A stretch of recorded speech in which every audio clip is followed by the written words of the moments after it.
یا عزیزو، پیغمبر کرام اسلام کے ساتھ دعوت ذوالعشیرہ میں امیر المومنین نے ایک وعدہ کیا تھا. پیغمبر نے کہا تھا من یوازرنی فی ھذا الامر، اس دین کی تبلیغ میں تم میں سے میری مدد کون کرے گا؟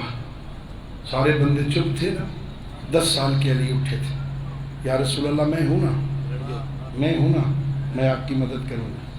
پیغمبر نے فرمایا تھا اجلس، بیٹھ جاؤ علی، بیٹھ جاؤ. پھر دوسری دفعہ پوچھا من یوازرنی فی ھذا الامر، کون میری مدد کرے گا؟ جو مدد کرے گا وہ میرا بھائی ہوگا، میرا وصی ہوگا، میرا وزیر ہوگا، میرا خلیفہ ہوگا. سارے چپ. علی اٹھے، یا علی، یا رسول اللہ میں ہوں نا، میں آپ کی مدد کروں گا. پھر کہا بیٹھ جاؤ. تیسری مرتبہ جب کہا نا تو کہا لوگوں کو ھذا علی فعرفوہ ہو، یہ علی ہے، اسے پہچان لو. وانصروہ ہو، اس کی مدد کرو. واسمعوا لہ واطیعوہ ہو، 10 سال کے علی کے بارے میں کہا اس کی بات سنو بھی صحیح، اس کی اطاعت بھی کرو. یا اچھا، حسین ابن علی کے بابا نے وعدہ کیا تھا نا میں مدد کروں گا. پھر اس وقت سے لے کے 40 ہجری تک جیسی مدد علی نے کی ہے نا کسی اور نے نہیں کی.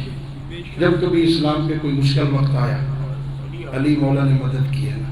میں نہیں کہہ رہا آپ کے گھروں میں خطبہ ہوگا جناب سیدہ سلام اللہ علیہ کا، میری آقا زادی نے جو دربار میں خطبہ دیا تھا نا، کبھی خدا کے لیے اسے ایک مرتبہ پڑھنا. پہلے اللہ کی توحید کو بیان کیا، پھر اپنے بابا کی رسالت کو بیان کیا، ان کی عظمت کو بیان کیا، پھر مولا علی کی ولایت کو بیان کیا، اور ایک جملہ کہا او حاضرین دربار، کیا تمہیں پتہ نہیں ہے جب جنگ کے شعلے بھڑکتے تھے نا میرے بابا تمہیں پیچھے ہٹا کے علی کو آگے بڑھاتے تھے. علی مدد کرتے تھے نا، علی آگے بڑھتے تھے نا. بڑا وقت گزارا، دین کی خدمت کی، پیغمبر سے کیا ہوا وعدہ خوب نبھایا. پھر ایک مرتبہ جناب سیدہ کی شہادت کے بعد کچھ عرصہ بعد اپنے بھائی عقیل سے کہا بھائی عقیل، تم عرب کے نسب سے واقف ہونا، کوئی ایسا گھر تلاش کرو میں وہاں شادی کروں، اللہ اس میں سے مجھے ایک بیٹا دے. جیسے میری زندگی پیغمبر کے ساتھ گزری ہے نا، میرے اس بیٹے کی حسین کے ساتھ گزر جائے. اللہ اکبر. جیسے میری زندگی پیغمبر کے ساتھ گزری ہے نا، میرے اس بیٹے کی حسین کے ساتھ گزر جائے. اللہ مجھے بیٹا دے. حضرت عباس کے مریدوں، جس گھر میں حسنین شریفین کریمین جیسے بیٹے ہوں، ان کے ہوتے ہوئے علی جیسا باپ جس بیٹے کی تمنا کرے اسے عباس کہتے ہیں. اللہ مجھے عباس عطا کرے، ایک ایسا بیٹا جو حسین ابن علی کے ساتھ وقت گزارے. اللہ نے وہ بیٹا دے دیا. جناب سیدہ زینب سلام اللہ علیہ اور بنی ہاشم کی دیگر خواتین کی آس کا نام عباس ہے. مدینہ سے لے کے مکہ، مکہ سے لے کے کربلا، جہاں یہ قافلہ رکتا تھا نا، کوئی خیمہ شہزادہ علی اکبر لگاتے، کوئی خیمہ شہزادہ قاسم لگاتے، کوئی خیمہ بنی ہاشم کے کوئی اور جوان لگاتے. مورخین نے لکھا بی بی زینب کا خیمہ خود غازی لگاتے. اتنا بڑا خیمہ لگاتے تھے کہ بی بی کا اونٹ خیمے کے اندر جا کے بیٹھتا، بی بی خیمے کے اندر اونٹ سے اترتی تھی، خیمے کے اندر اونٹ سے سوار ہوتی تھی اونٹ پر، تاکہ کسی کی نظر بی بی کے کاندھے پہ نہ پڑ جائے. پرتوں کے محافظ آ گئے کربلا. 2 محرم کو آئے، نہر القمہ کے کنارے خیمے لگے. 7 محرم کو وہاں سے خیمے اکھڑوا دیے گئے. جہاں اب خیمہ گاہ ہے، زائرین ہو کے آئے ہیں، وہاں خیمے لگائے گئے. عزادارو سنو گے کتنی امیدیں تھیں اس ہستی پر بیویوں کی. آپ نے مسلسل مجالس سنی. 10 محرم کو قربانیاں شروع ہوئیں. پہلے یارو انصار گئے, پھر بنی ہاشم کے جوان جانے لگے.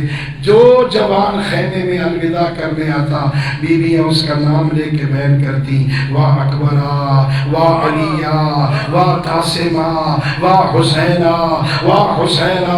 ہاں ان کے نام لے کے بیان کرتی. ہر مقتل والے نے لکھا جب غازی آخری سلام کرنے آیا ہے کسی بیوی نے واہ عباسہ نہیں کہا. بیویوں کے ہاتھ بیویوں کے سروں پر تھے اور کہہ رہی تھی واہ حجابہ, ہائے ہمارا پردہ, واہ حجابہ, ہائے زینب کا پردہ. اللہ اکبر. میرے آقا آئے, آ کے کہتے مولا حسین اب مجھے اجازت دے دو, میں بھی جاتا ہوں. میرے آقا نے حسرت بھرا جملہ کہا, عباس تو میری فوج کا سپہ سالار ہے, تم کہاں جا رہے ہو؟ میرے آقا نے کہا میرے سردار مجھے وہ فوج تو بتاؤ کہاں ہے جس کا عباس سپہ سالار ہے. سارے چلے گئے, مجھے اجازت دو, اب بچوں کی پیاس مجھ سے دیکھی نہیں جاتی, برداشت نہیں ہوتا. اللہ کی صدائیں بلند ہوتی ہیں. مقتل والوں نے لکھا ایک خیمہ پانی کے خیمے کے طور پر وہاں بنایا گیا تھا جہاں مشقیں رکھی جاتی تھی. عزادارو پانی تو ختم ہو گیا تھا نا, چھوٹے چھوٹے بچے اس خیمے میں جاتے تھے, اپنے شکم سے قمیض ہٹاتے تھے, اس ریت کے اوپر لیٹ جاتے تھے. شاید ریت کی ٹھنڈک سے کچھ پیاس کا فرق پڑے. غازی کہتے مولا مجھ سے اب یہ منظر دیکھا نہیں جاتا, مجھے اجازت دو. میرے آقا نے کہا جاؤ بچوں کے لیے پانی کا اہتمام کرو. ایک مشق اٹھائی, ایک نیزہ اٹھایا, تلوار اٹھائی, علم اٹھایا, اللہ تمہیں لے جائے. خیمہ گاہ سے آئے نہر القمہ پر 3000 لوگوں کا پہرا تھا, انہیں ہٹایا, اپنے گھوڑے کو نہر القمہ میں ڈالا. ایک چلو بھرا پانی کا.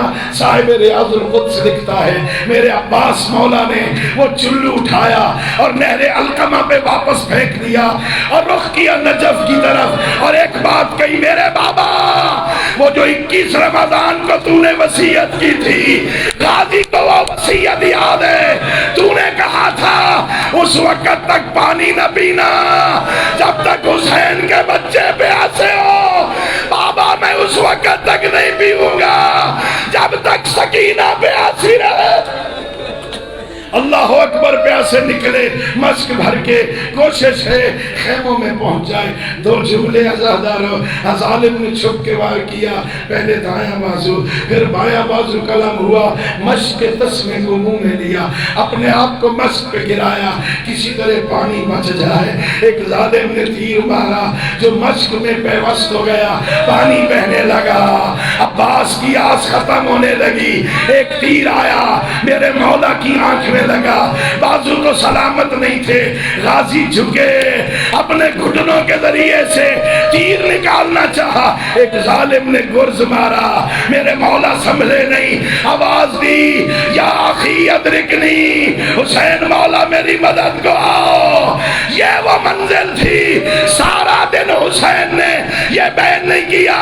ادھر سنا غازی اتر گئے, اپنے دونوں ہاتھ کمر پہ رکھے, کالان ان کا سرا ظہری, ہائے میری کمر ٹوٹ گئی, ہائے میرے ہیلے ختم ہو گئے. چلے حسین ابن علی آئے بھائی کے پاس.